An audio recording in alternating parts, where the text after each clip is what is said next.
साहिब रमा तुम कि हजारों राजे वतन खेलेंगे इसी दवा चुकी। भट्ट कार्यक्रम से प्रांगण में होने जा रहा है और हमारे शासन महोदय जी हर कार्यक्रम में उपस्थित होते हैं। बहुत ही वो धन्यवाद साहब अपना स्थान ग्रहण करें।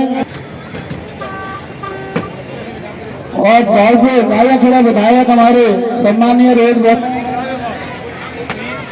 कहीं ना कहीं बाबा साहब के हमारे रहे हैं। कार्यक्रम की शुरुआत भव्य मूर्ति के अनावरण के साथ होगी। दर्शनलाल जी मूर्ति अनावरण करवाओ।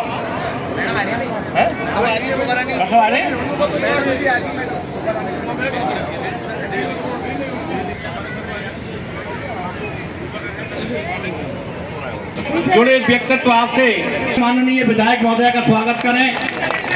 हम अपने बीच में पाकर बहुत गौरवान्वित। मूर्ति का अनावरण कार्यक्रम इस पावन और निश्चित रूप से वालों ने देखा, जरौली के पुरा वालों ने देखा, कमेटी ने बाबा साहब के विचारों और उनके द्वारा दिखाए गए समानता के मार्ग को जन जन तक पहुंचाने का जो संकल्प लिया है वो साधुवाद धन्यवाद के पास प्रेरणा ले सकेगी।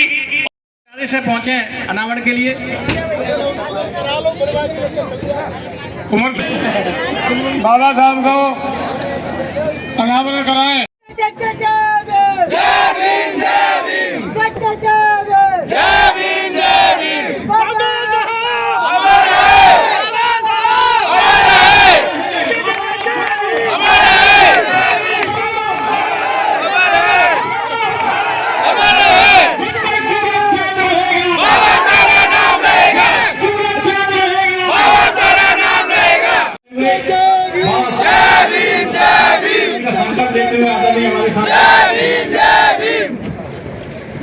शक्ति नौजवान साथी सभी को मेरा नमो बुद्धाय जय भीम।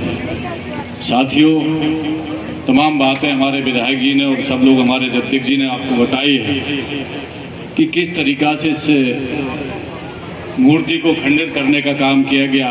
क्षतिग्रस्त की ऐसी मानसिकता के लोग आज भी हैं और मुझे कहने में कोई अतिशयोक्ति नहीं कि बाबा साहब भीमराव अम्बेडकर ने कॉन्स्टिट्यूशन में जो अधिकार दिया, जो संविधान बनाया, कोई उसमें बाबा साहब भीमराव अम्बेडकर कोई एक विशेष जाति के नेता नहीं थे।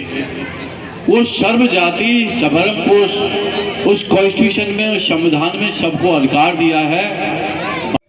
साहब तक ये आवाज चली जाए कि अगली बार कोई भी आदमी ऐसा जिसने ये कुकृत्य करा है वो कुकृत्य करने की कोशिश नहीं करे।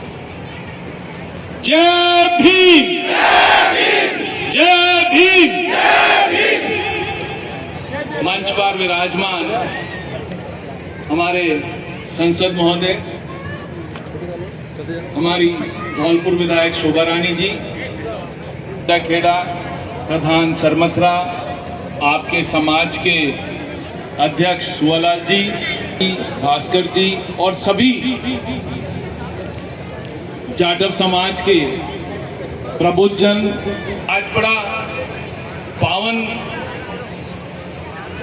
मैं कहूँगा पावन मौका है कि हमने वापस जो खंडित मूर्ति किन्हीं बदमाशों ने करी थी उसको वापस हमने नई मूर्ति के रूप में यहाँ इंस्टॉल करा। आपके बीच में आपके जाटव समाज के सांसद भी हैं, आपके विधायक भी हैं, हम दोनों विधायक भी आप लोगों के बीच में हैं, तो पुनः हमने स्थापित कर दी। ये सबसे बड़ी एक कार्यक्रम जहाँ जो होना था और वो आज साकार हुआ आप और हमारे बीच में। साहब के पद चिन्हों पे हम लोग कितने लोग चल रहे हैं, आज हम सुन लेंगे और सुबह दूसरे रोल में आके भूल जाएंगे। यही कारण हुआ था कि बाबा साहब की मूर्ति खंडित कैसी हुई। जब हम मेरे पास आप सबका फोन पहुंचा तो तुरंत मैंने एसपी कलेक्टर साहब को मैसेज किया कि जितनी जल्दी हो सके बाबा साहब की मूर्ति का व्यवस्था की जाए, नई मूर्ति लगे जिससे जन आक्रोश है वो शांत रहे। तो इस तरह की जिसने भी अनभिज्ञता की है वो गलत है।